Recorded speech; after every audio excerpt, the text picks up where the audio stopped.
This is my 1988 Kawasaki JS550. This was the first stand-up jet ski I've ever rode and owned.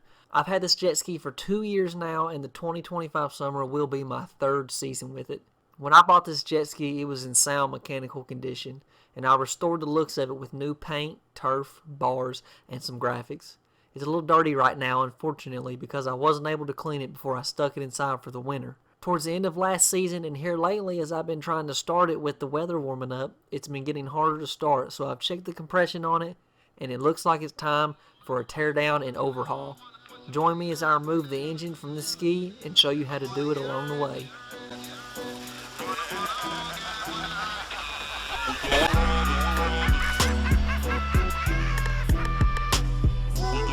First, we need to start by draining the gas tank. Start by taking off your fuel lines and unscrewing your gas line pickup hub.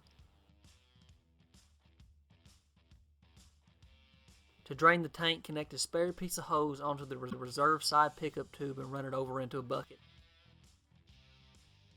I use my compressor and blow nozzle slid over a spare piece of tube onto the pickup hub. You'll need to cover the remaining 2 ports with your finger to prevent fuel spraying out and hold pressure in the tank.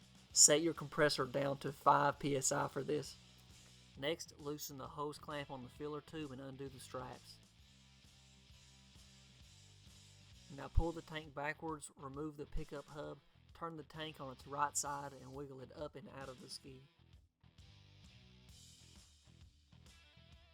Next, disconnect the exhaust from the engine by loosening the hose clamp and pulling the hose off.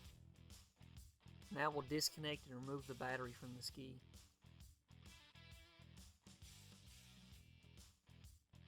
Now we need to disconnect the starter cable. You can see the nut we have to remove is under this rubber boot. This is done by using a 10mm wrench or socket. Then you can remove the nut, washer, and finally pull the cable off. Next we need to remove the 4 bolts holding the e-box on. If your ski has a ground wire from the e-box to the motor, remove it now. I had to remove mine anyway to remove the last bolt.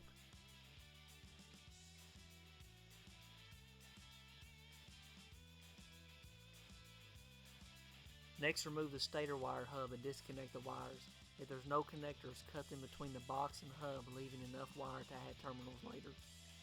This part isn't necessary, but if you're removing the e-box from the ski, spin it around and remove the 2 remaining bolts. Split the e-box open and remove the gasket. Disconnect the wires, break the white nut loose, and spin it out of the box.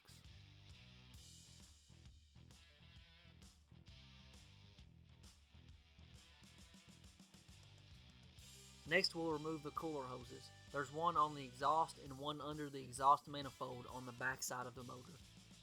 Now we'll remove the 3 bolts holding the impeller shaft shield on. Next, we can remove the fuel lines. There's 2 on the back side of the carburetor. If your ski has a primer, remove that hose now. Disconnect the last fuel line. Remove the throttle cable from the throttle arm and loosen and remove the cable from the bracket on the carburetor. Now we'll remove the 4 17mm bolts securing the bed plate to the hull.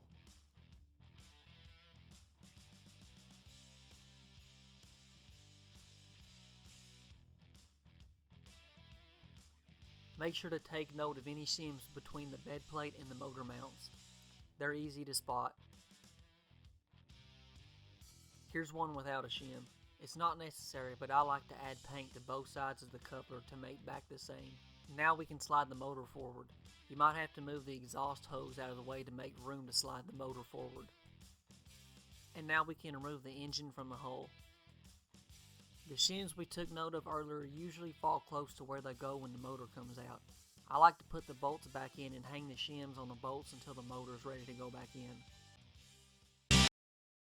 Well, now we finally got the motor out of the ski and you officially know how to do it to yours.